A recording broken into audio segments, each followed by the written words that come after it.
is quite, I think it's quite a service really.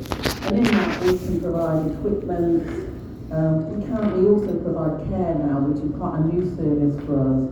But if we've got an older person in that hospital, there's a big emphasis on the UK of getting people out, discharge to assess, discharge. So we now, as part of our therapy group, part of our therapy team, we also have a team of therapy assistants who deliver care in the home for a very short time. That this is all to do with getting out of the hospital, get our patients home again, because we know they rehab better at home. You know, there's a lot of evidence now to say people rehab much better, much more quickly, and predominantly we're treating older patients, and they want to go home. So we now also, as part of our service, we do provide care for a 2-week period, and that might be somebody going in and providing actual physical care, personal care for 2 weeks alongside us as therapists, and we provide a therapy rehab service alongside that. So we visit patients in the community, in their own homes. That might be daily, it might be weekly, it very much depends on what their clinical need is. And the young man that was on prior to me talked about making sure that we're not just looking at a diagnosis, we're looking at them as people. And what that diagnosis says might be quite different to what they need. I know I've had lots of referrals in the past that tell me, going back to my paediatrics, I remember somebody coming to us, this child can't ride a bike. You want to ride a bike? No. So I think it's really important to remember goals. Ask them what they want, what's important to them. That might be quite different to your diagnosis, it might be quite different to what a referral says.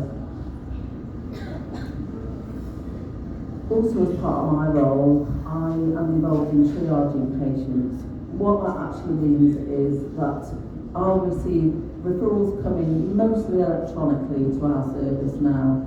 That can be from a doctor, it can be from social care, it can be from anywhere at the hospital. So all those referrals will come in to me. I do this twice a week, and I will read through them. Are they appropriate for our service? If they are, then they're placed on a waiting list. We do have a waiting list. It's only about 6 to 8 weeks, but it's a waiting list all the time. If they have just come out of hospital, they'll get seen quicker than that. Or if it's an urgent care, like somebody that's palliative, then we'll pick them up much quicker. We have more urgent slots, and we'll probably see them within days, but we do have a waiting list, unfortunately. Our service in the community is a 3-week, it's a very short-term service. So again, we're going back to try and make it be redundant all the time, trying to pass people through our service quite quickly. That's currently under review, and I think that's going to go up to 8 weeks. That we will keep people on our caseload. So we have a really fast turnover of patients a lot of the time that come in. That's 3 weeks from first assessment. So once the referral can sit there for 8 weeks, then once we pick them up, when we've got an appointment available, then they should be gone off my caseload in 2 weeks. Don't happen. I keep people on for an awful lot longer than that, but that's the way our service is structured. What else I've got here? Documentation, don't we love it? I don't know about here, but certainly in the NHS, everything I do has to be written down. Every contact I have with a patient, whether it's by telephone, if I've written an exercise programme, if I've spoken to your mum, your dad, whoever, I have to write that down. I have to document that. If it isn't documented, it didn't happen. So we have quite strict, and the guy on prior to me touched on standardisation. I think I mentioned this in one of the slides coming up, but we are a member of the Chartered Society of Physiotherapists. That's a national institution.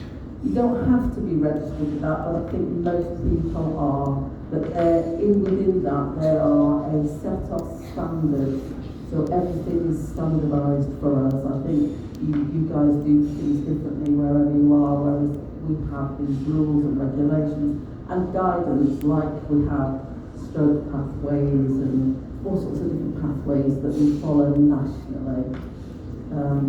So all our documentation is transparent.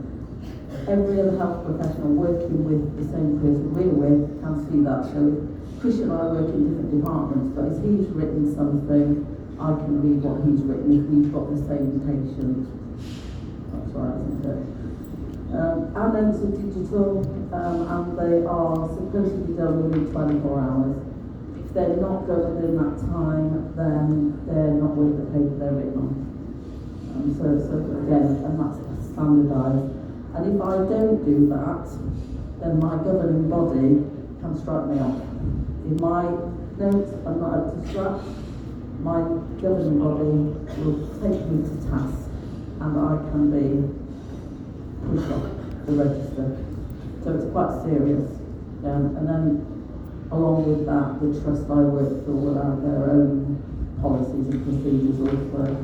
So it is quite document heavy, but it's there and we have to abide by it. Training in the NHS. We do boatloads and boatloads of training in the NHS. All sorts of mandatory stuff. Some of it will be like fire safety and manual handling, but there are reams and reams and reams of it. And a lot of it is annual. And again, if I don't adhere to it, then my trust that I work for can basically say, well, you can't see patients until you've done X, Y, and Z. And again, that's national, that's standardised, you have to do that.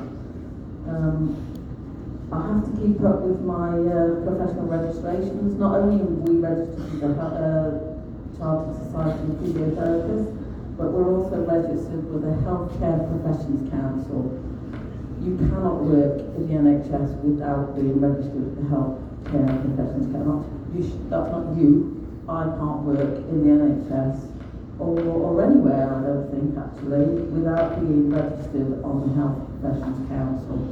That is a public document, so if you wanted to look at it, you'll find me, you'll find Chris on there. And if I've been in trouble, you'll find that on there as well. So we're very, very regulated as a service. Not only physios, occupational therapists, there are all sorts of dentists, there are all sorts of people on it. But that, you cannot work without that. I cannot work without that. And it's not free, you have to pay for it as well. We're expected to continue CPD, so being here today, I can go home and I can write a little bit about that, and I can present that as part of my continuing professional development, because I have revisited quite a bit of my training that I did many years ago, thanks to my invite today. So it's an ongoing learning process. When you leave your physio, when you've got your degree, that's when it starts, I think, learning, rather than all those hours in classrooms. It's when you're out there. For me, empowering patients is the key to success, really.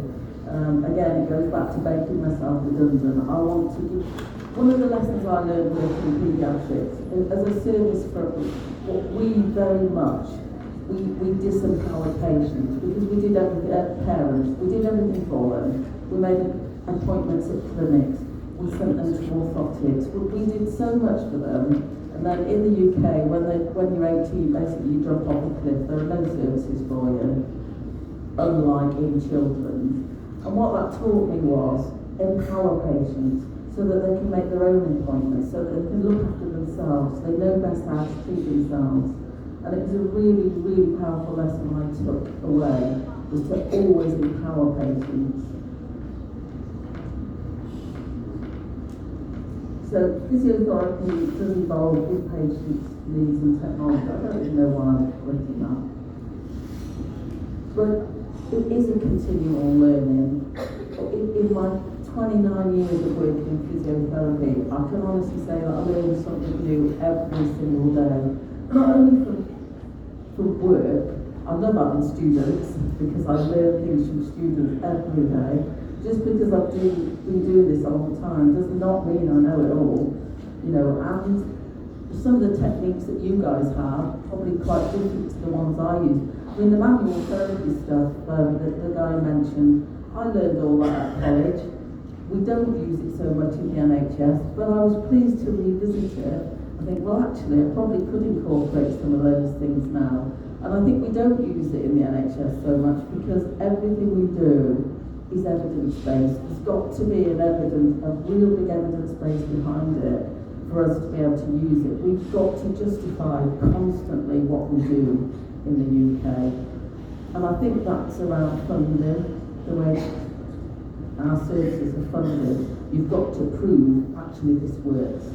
This is the benefit from it. This is the outcome. And outcome measures are also a really big part of what we do.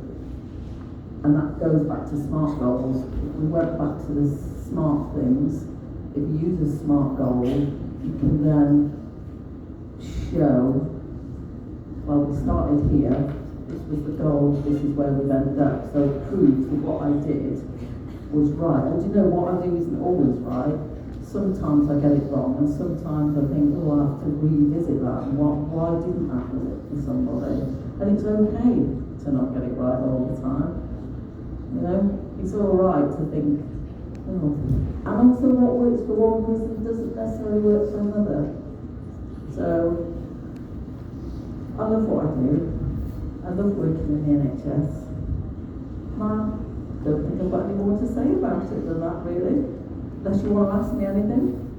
I'm a bit deaf if you do, so shout if you do. Or can I get off here? You'll ask. The difference between the treatments.